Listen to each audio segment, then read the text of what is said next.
Hi, today's video is for us to determine if a relation is a function.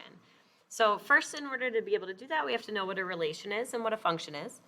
A relation is a pairing of inputs x and outputs y.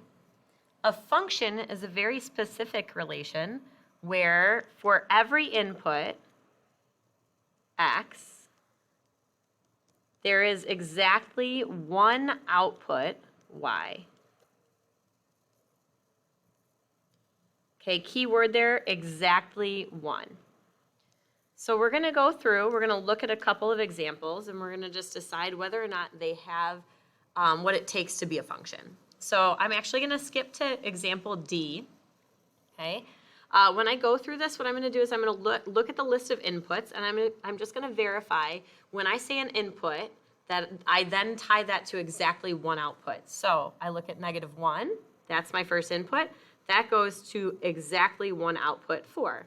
So that works, that's good. 3 goes to exactly one output, 15, good. 11 goes to exactly one output, good. All right, so example D is a function, okay? I'm gonna go back to letter B, okay? This one's set up a little bit differently where we don't have an input-output table. Instead, we have just lists of ordered pairs. We should be familiar with these, knowing that the first number in the ordered pair is the x, and the second number is the y. So what I like to do, it makes it a little bit easier for me, I like to go through and I like to check all of the x values. So I just go through in my head and I say, what are all those x's? So I have 4, 8, 6, 4, and 5.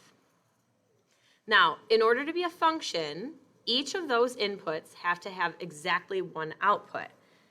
If we repeated an input, then it's possible that it has a different output. So the two inputs that are going to cause us an issue here are going to be the 4s, right? So this 4 goes to 0, this 4 goes to 3. They don't go to the same place, they don't have the same output, so therefore this is not a function. We would just call this a relation. If the 4s both went to 0, then it would be a function because they would be going to the exact same number. So let's go to example A actually, where I'm going to go through that list. So I start with just looking at all the x's, so the first number in the ordered pairs. I have -2, -1, 0, 1, and 2. Are there any repeats? And the answer to that is no. Since there are no repeats, this is considered a function. You only need to worry if there's an x that's repeated. Okay, so that's what it looks like when we're in ordered pair format or in table format. Okay, we could do the same thing with this table here. So we could go through, we'll check all of our inputs first. So -2, -1, 0, we get a repeated 0, right? So then we just check, do those zeros go to the same place? No, this 0 goes to 5, and the second 0 goes to 6, so this is not a function. Why? Because 0 has 2 outputs. The vertical line test is a little bit complicated. I'll explain what it is in a second, but I'm going to do this by kind of listing out these ordered pairs. So I'm going to look at this chart, okay, and I'm going to list the points that are on the chart for this first one. So this point is the ordered pair 1, 0. This point is 2, 2. This point is 2, 4, and right away something should be ringing in your head. Okay, because I have a repeated input.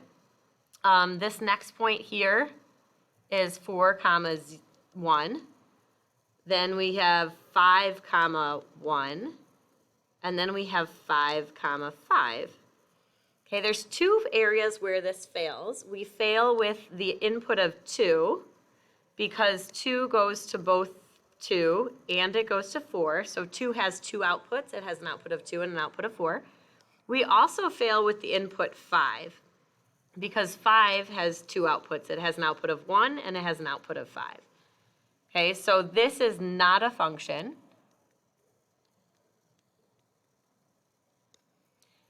And we were able to do that by listing out the ordered pairs. If we look at this second example, we don't want to list out the ordered pairs for this because it would take us forever. It's a line and there's an infinite number of ordered pairs.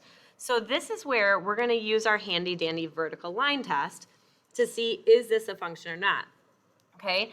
In order to be a function, okay, a vertical line cannot touch 2 points on the graph. Okay? If we pass that test, right? So if no vertical line touches 2 points on the graph, okay, then it's a function. If it doesn't, if it passes, so it fails, in other words, so it passes 2 points, then it's not a function. So I'm going to draw, and I'm going to show you what that looks like for this. So I'm going to start drawing vertical lines. So here's a vertical line. That only touches 1 point. But here, this vertical line touches 2 points. It touches this point and this point. And that's why this would be not a function.